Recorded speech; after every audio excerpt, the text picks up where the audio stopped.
Congresswoman, with all due respect, I am very much focused on doing what's right for these students. And the memos to which you're referring preceded me, and they may have been they were relevant to conversation about how we proceeded with policy, but administrations changed and policies changed. We've all seen this play out before, right? It's the familiar Ilhan Omar moment. She steps into a committee hearing, takes the spotlight, and turns the exchange into a dramatic performance. Today, we're looking at her intense questioning of former Education Secretary Betsy DeVos. Now, some media outlets like to frame moments like this as a takedown. They present it as if Omar is standing up for students and holding power accountable. But if you really watch closely, the tone tells a different story. This isn't a calm search for answers. It feels more like a staged confrontation aimed at grabbing attention. From the very beginning, the approach is sharp and confrontational. Instead of building a structured argument, Omar moves quickly from one allegation to another, creating pressure rather than clarity. It comes across less like a policy discussion and more like a performance designed for short clips and viral moments. Pay attention to how each side responds. One is focused on asking rapid-fire questions with strong language, while the other tries to stay measured and stick to broader policy explanations. That contrast is where the real story is. Let's take a closer look. Thank you, Chairman. Secretary DeVos, thank you so much for being here and giving us the opportunity to have this conversation with you. I am curious if you're familiar with the Minnesota School of Business and Global University. I'm not familiar with that specific school. Okay. Do you know that they were found to be engaged in consumer fraud? If they were, I'm assuming there are some borrower defense claims pending for them. Okay. Memo after memo, the Education Department career staff sent you memos that indicate that these students deserve nothing less than full relief. I know that you've said you haven't read these memos yet, but reports have come out, and I would have expected that you would take the time to read them before appearing before us today. I ask for unanimous consent to enter these 3 memos into the record. Without objection. I feel like you should be ashamed of the fact that you don't have answers to these memos, that you haven't looked at these memos, that you haven't taken the responsibility that you have as a leader to be prepared to give us a response. And I think the public should be ashamed that they have a Secretary of Education that's not putting the interests of students before the interests of the wealthy that are benefiting from defrauding these students. I yield back. Mr. Chairman, if I may respond. Thank you. The gentlelady's time has expired. Secretary can respond. Congresswoman, with all due respect, I am very much focused on doing what's right for these students. And the memos to which you're referring preceded me, and they may have been they were relevant to conversation about how we proceeded with policy, but administrations changed and policies change. They are precise. Thank you. The gentlelady from Minnesota, Ms. Omar. Thank you, Chairman. Madam Secretary, countless news sources have reported on the conflict of interest that run rampant through your top aides, especially those advising you on higher ed and loan servicing. When responding to questions about these conflicts, you have failed to adequately convince Congress and the American people that these conflicts do not interfere with the billions of taxpayer dollars flowing from education to corporate interests. Today, I would like to better understand your decisions for selecting aides and ensuring that their conflicts do not harm taxpayers. Last May, 4 of my colleagues on this committee sent your general counsel a request for information about conflict of interest surrounding your $2 billion next-gen loan servicing solicitation. Given that this solicitation is given, I would like some information about the team that's leading it. Does Dr. A. Wade Johnson, is he the one that's spearheading this solicitation? Dr. Johnson is head of the Next Gen Initiative. All right. According to New York Times investigation, Dr. Johnson was the founder and chief executive of a private student loan company, Reunion Student Loan Financing Corporation, before assuming his official role with the department. Is that correct? That probably is correct. Yes, it is.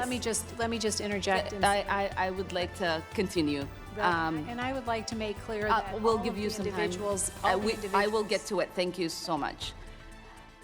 Dr. Johnson was also the executive at the two financial services companies, First Data Corporation and TSYS. Additionally, Dr. Johnson was hired at least one other TSYS veteran, Mr. Patrick Fox. Have any of Dr. Johnson's previous employers bid on elements of next-gen solicitation?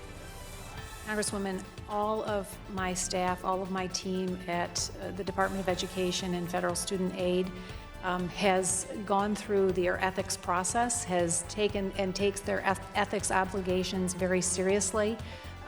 We don't have conflicts, and we will not be conflicted. We continue to have a robust screening process, and can stand and be very resolute about that.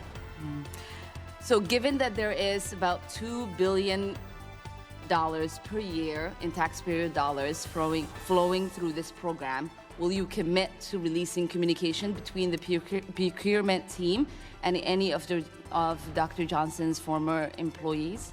So all of the procurement is walled off from the rest. That would just be yes or no. Would you be committed to releasing any communication between Dr. Johnson and his employees? Not to releasing internal communication, but the procurement team is walled off from the rest of the team, and the procurement process is very definitely prescribed as to how it has to happen. That has not clearly answered my question. The federal acquisition regulations have a section on conflict of interest. It states, the general rule is to avoid strictly any conflict of interest or even the appearance of conflict of interest in government contract relations. While many federal laws and regulations place restrictions on actions of government personnel, their official conduct must, in addition, be such that they would not have no reluctance to make a full public disclosure of their actions. You seem to have reluctance to make a full public disclosure of the actions of the head of the department's largest single procurement team, despite there being obvious appearance of conflict of interest. How is your denial to release communication in line with extremely high conflict of interest standards that's required by federal law? The individual you have referred to is not part of the acquisition or procurement team. Okay. But we need the communication that is happening between the procurement team and the employers of Dr. Johnson. That process is walled off from any other process. Now that we've seen the exchange, let's break down what actually happened versus the narrative being presented. First, Ilhan Omar brings up specific cases from schools in Minnesota, expecting Betsy DeVos to have detailed knowledge of each one.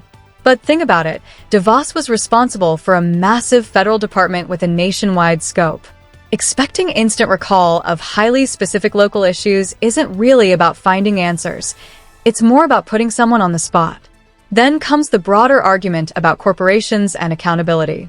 Omar tries to frame the situation in a way that suggests a lack of concern for students, but that framing simplifies a much more complex issue.